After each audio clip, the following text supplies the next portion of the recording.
Hello. What if you could take all the parts of a track, drag them into a program and tag them, and then the program would magically, it's not magic, mix and master the track for you? And because the way it did that was not using AI, then you retain control of the strength by which this program was mixing and mastering your stuff. And so this let you dial in a mix in a way that relied entirely on your ears and your judgment, and not on your knowledge and skill of wielding many hundreds of instances of EQs and compressors and things across many tracks. Well, this is a tutorial for a piece of software that does just that. It's a thing called Finalist, and a thing about Finalist is that it does not claim to better hand mixing and mastering as a process or undermine anyone who's dedicated years to learning those crafts. It exists for those who might lack the time, the skills, or the desire, fair enough, to learn mixing and mastering, and potentially who may lack the finances to hire someone to do it.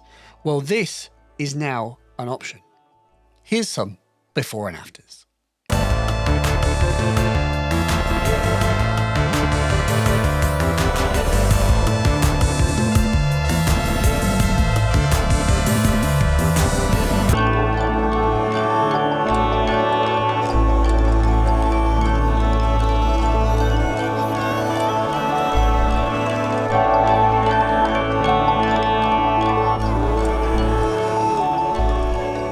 What Finalist does is it lets you quickly take the parts of your track, and a host of processes will control, boost, cut, reduce frequency clashes, tighten dynamics, in fact increase dynamics if required, and generally bring the track up to competitive loudness.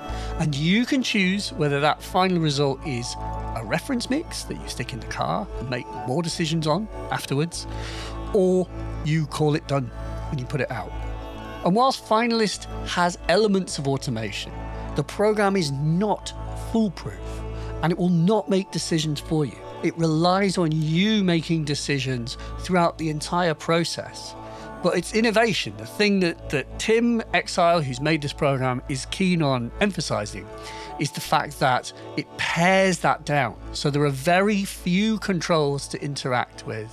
And so the challenge just becomes finding the right tonality and dialing it in into an appropriate amount. And so I've designed this video to answer the questions that I had when I first fired Finalist up. This is the stuff I would have wanted to know. And if you're like me, you'll have questions about how this works behind the scenes. And at the end of the tutorial, I'll end the video by explaining a bit about what's going on under the hood. Because there's lots under the hood, and we don't see it. All we have are these simple controls. So, how do we use it? So to use Finalist, there are 4 stages. We export the stems of our track. We drag those stems into Finalist. We tell Finalist what the stems are, and we audition style presets, and we trim the results to taste. The first bit is exporting stems, and exporting stems is cool producer speak for exporting all the tracks in your music software as flat audio files. One big long file for each channel in your mix, with every file being the same length. Most DAWs have a way of doing this very specific thing. And in Ableton Live, I would go to File, Export Audio and Video, and where it says Rendered Track, I would change that to all individual tracks. And after you hit Export, the program will export it. And I end up with a folder that's got all my individual tracks in. What a time to be alive. Now, at the time of shooting, Finalist has a limit of 32 tracks that it can host. I have mentioned to Tim, it would be very good to have more than 32, and he's taken that on board. And that can be 32 stereo or 32 mono tracks. But before we move on, there's a question I had, which you may have too, which is, to what extent do I need to level and EQ my material if I'm going to drop it into this magic program that's going to mix for me? And the answer is, you can do it as much or as little as you want. If you have level differences between everything, then the program, depending on the style preset we choose, should retain some of that leveling. And very quickly, anyone who has mastered their own material themselves will know a phenomenon that mastering can sometimes reveal faults and level issues in your material that require you to go back to the source material and re-export it and re-import it. And you can do that same thing here. You may well find that there's one element that just pokes out in a way that you need to go back to the original stems to fix. And you can do that, and you can drop the stems back in, and all of the settings that you've worked hard to create are retained. So now we've got these parts. How do we get them into Finalist? Well, there's two different ways. You can run Finalist standalone, but I would probably say it's better to run Finalist within your DAW. So in my DAW, what I would do is I would look for Reactor and then open it up. Now, you do not need to own full Reactor 6 to use Finalist, by the way. It works with the Reactor player. The big advantage of running it in a DAW is the fact that what this will let me do is export faster than real time. If you run it standalone, you have to use the built-in tape machine and play your audio into Reactor in real time. The other major advantage of having it in a DAW is you can create a reference track. A reference track is a place that you put a piece of completed mastered audio that sounds closest to your material, you know, as a kind of target to help you maintain perspective while you make changes in Finalist. It's very easy to do that with this in something like Live, because you can then solo the reference track, go back to your work, go back to the reference track, go back to your work. Using reference tracks will help you maintain perspective, and it's just as important doing it this way as it is if you mix and master by hand. Okay, so now I need to drag my files into this, and if I drag select them like this, and then click and hold, hover over Ableton, Live, there we go, move it on there, now I can drop them in. First thing that will happen is it imports. So now that our sounds are imported, we have to categorize them. This is where we tell the program what style of thing they are, and we have a choice of 4. So they are drums, bass, backing, and lead. Now, drums is anything that is drums or percussion. Bass is anything that is bass. Backing and lead, though, what's that about? Because I don't make Motown music with backing vocals and, you know, a sort of lead vocal. I make weird electronic music that's undefined, man. The way to think about this is just to think about sounds in terms of whether they are more prominent or less prominent in the mix. I think a better word might be foreground and background.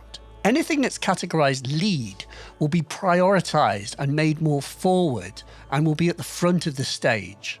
And anything that's categorized backing will be second fiddle to lead and pushed a little further back in the mix. What's the most important thing? What's the thing at that moment of the track that you really cannot let people miss? That is lead. And everything else really is backing. The final other two things are gain and pan. And gain is used to adjust the volume of a track, and that will make it more prominent or less prominent if you turn it up or down. And if you find that there is something that is poking out a bit too much, you can return to this stage and you can turn its gain down and then go next. And all of the settings that you make on the next screen will get preserved. This is a way that you can emphasize and de-emphasize components. And then the other thing is pan, which is panning things in left and right, and is really important where you have things that are dual mono, as we're about to see with bass. So let's go through. Now this bit has bassy elements, but this is actually a lead. This is not the actual bass of my track. So I'm going to choose lead. There's nothing there. That should be off. This is a nice sort of sparkly piano that's a core melodic part of the track, and I want that to therefore be a lead. This is my awesome singing. I also want you to not miss that. Definitely don't want to miss that one. This is really important. This is a kind of critical sound. It's like a sort of mellotron, and it's really important to the song, so it should also be a lead. Here's bass. It sounds like we've got two copies of the same thing, but it's not. One should be panned hard left, the other should be panned hard right. If we set them both to bass, it will come out in stereo. It's actually stereo bass. I don't think we're having a vinyl mix of this song, but that's okay. So then we turn this off.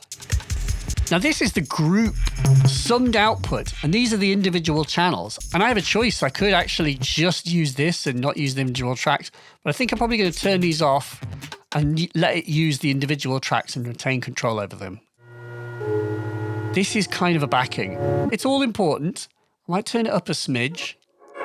Oh yeah, pure backing material that. These are like little hey sounds. I want to put lead because I don't want you to miss them when they come through. And this is the sound of my son, a 2-year-old with loads of reverb. So that's a kind of a backing. Okay, done. And so here we are in the program.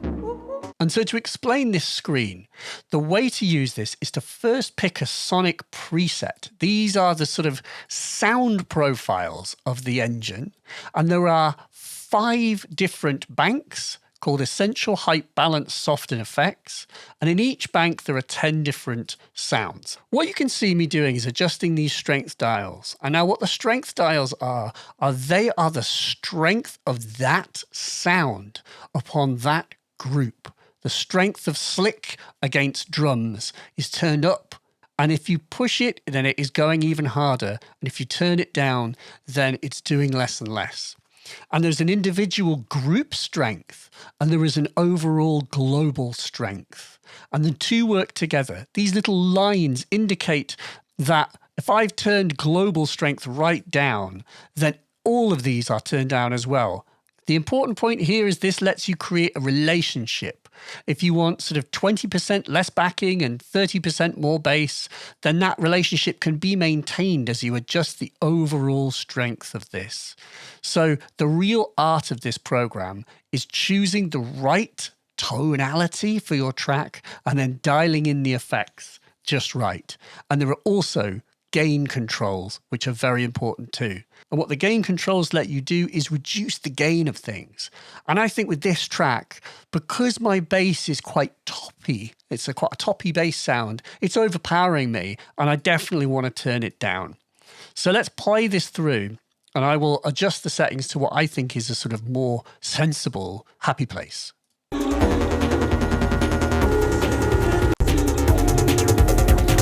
And for me, this slick preset is a much better place.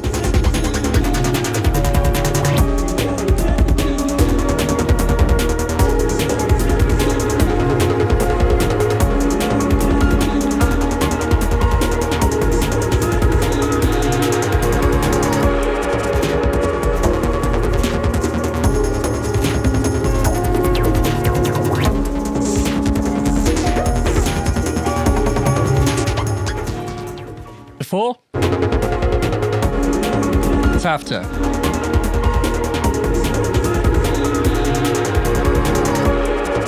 And as you work with this, you might be like, I like the sound of slick on this, but I want the sound of raw on other parts. Well, that is possible.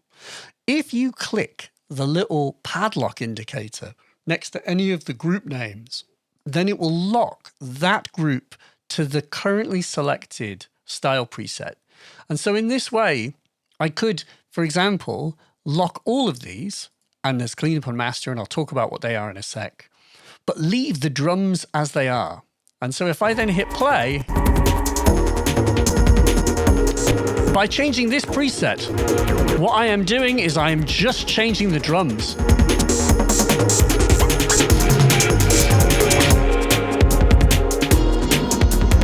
I do quite like the slam drums a little bit, I must say. I'm using the gain to turn it down. And so I can lock that. And so now drums are slam, but everything else is slick. Take your time and you can pick presets that sonically complement just that group and make a more personalized version of the sound than if you just had that one preset controlling everything. But you may well find that's actually fine. We're picking sound presets, we're adjusting strengths, global and individual, and it's very much a feel and judgment thing. It's about asking yourself, is that too much? Is that not enough? Does that feel right to me? What I was finding with the drums is I just wanted a bit more top end than I was getting, and the slam preset definitely gave me that. And then I'm adjusting the dials because, of course, it sounds quite compressed, and so I want to maybe back it off, make it less in my face. Throughout this process, you can hit the solo buttons to solo things. So you could focus on just drum and bass together. You can mute elements. And by the way, you can click up here in this little timeline viewer and scrub it. And if I'm clicking on an individual part, it will solo that temporarily. You can also hit this little icon here. And this will just loop 5 seconds of music. So what is aux? Aux is an additional channel that you can make more drums, more bass, more backing, or more lead.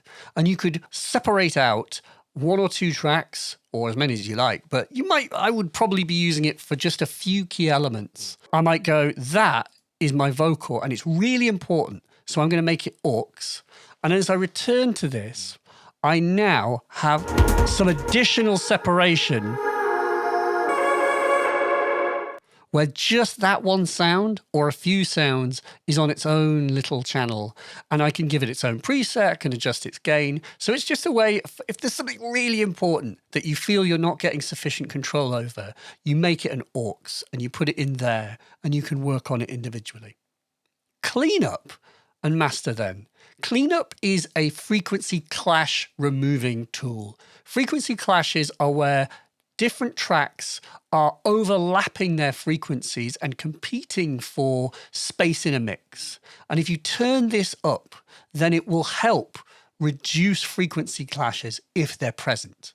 If your mix is really well arranged, then you may not notice much of an effect. It does not make an insane difference on this track, but on some it may. And then what denoise is that is literally a denoiser that will reduce background hiss and sort of background noise, which is perhaps more useful if you were mastering old tapes, things like that. But also potentially if you had noise, guitar hum, problematic noises in your stems for any reason, you could turn up denoise and it will reduce them. Especially useful for live things and anywhere where there's additional noise on top that you just don't want. You can try turning that up. The final thing is master. And what master is for each of these presets, there is a mastering chain that is applied. And if you turn up the effects, then it is turning up a chain of mastering tools that will push harder into the effect and give you a more restricted but louder result. And then the final 2 controls as regards master are tone and gain.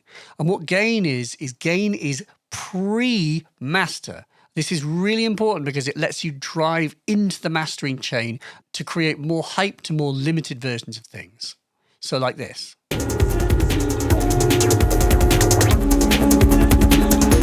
Whoa, a bit too much, especially over 3 dB.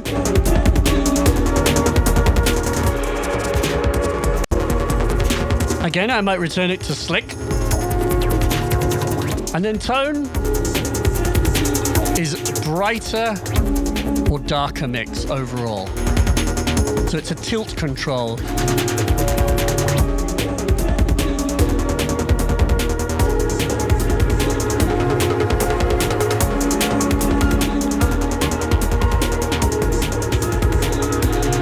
The before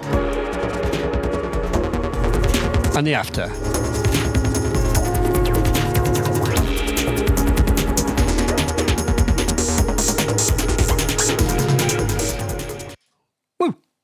Yes. Finally, I want to end with a bit of discussion, which is just how Finalist works and what it is not.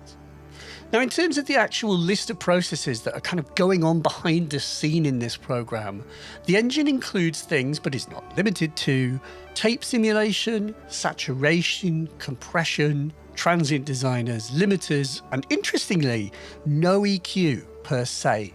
Actually, the effective brightness and darkness with things like tone comes from the fact that Finalist is splitting things into frequency bands and it's adjusting their overall levels, which I realize is the same thing in many respects, but there's not like an actual EQ plugin in the background of this thing, and there's no sort of psychoacoustic things like exciters, there's no convolution. What seems to be the case from what I've spoken to Tim about is that it's just normal everyday mix and mastering tools that are applied in a hands-off and hands-on way.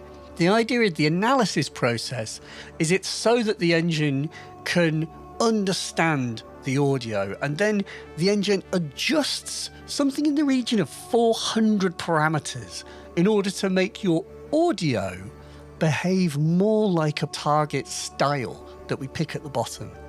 And the strength dials are not overall wet and dry mix controls. between like a nuked version of your audio and a non-nuked. They are macro controls, and they're adjusting lots of parameters behind the scenes. I mean, some of those parameters are apparently wet and dries, but there's a difference. It's not a wet and dry between a sort of broken version of your track and a functional version. It is overall adjusting all of these controls at once. And that's important to me personally, because I want to know that if I give it a light touch, that there is only a light touch occurring on my track. To my knowledge, I don't think there is anything quite like this, and I've been trying to think of an analogy of what it really is. And the best analogy I can think of for Finalist is a digital camera. That Finalist is the functional equivalent for mixing and mastering of a digital camera with autofocus and auto exposure and the option of film look presets.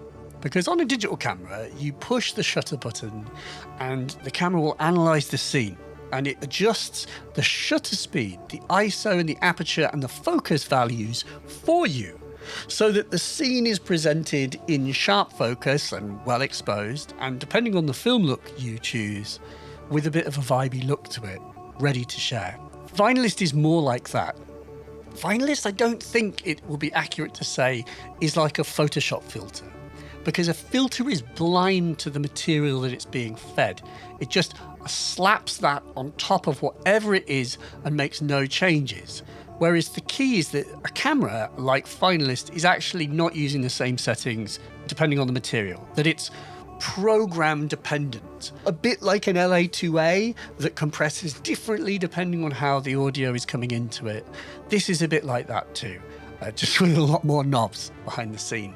Also, I think it's worth saying that, as with any camera, even one that is set to auto, there is an exposure compensation dial, isn't there, on the camera? That's the little thing with pluses and minuses, and you can turn it up too much. You can turn up the exposure compensation dial too much, and even though the camera is using an auto mode, then your final image is either overexposed or underexposed.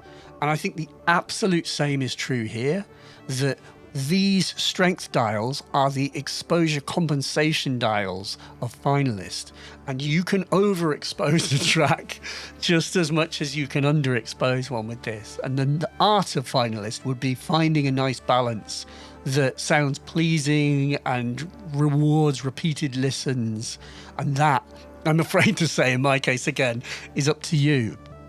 Back in the world of photography, obviously professionals may still prefer to retain control and do everything in full manual, judge each photo they take on a case-by-case basis. But it is equally true that professionals will use autofocus and auto exposure where speed requires it. This sort of leads to the very final point, which is that there are many barriers to us completing tracks and sharing them with the world. I personally have many tracks that I have abandoned at the mix stage because I'm chasing my tail with them, and I eventually give up and move on. My hope is that tools like this have a potential to lower the final hurdle low enough that many of us may actually step over it and say, do you know what, if it isn't my perfect mix, this is good enough for me to share it with the world. And as a result, I'm actually going to put this out there. Links below, see what you think, and we'll see you next time.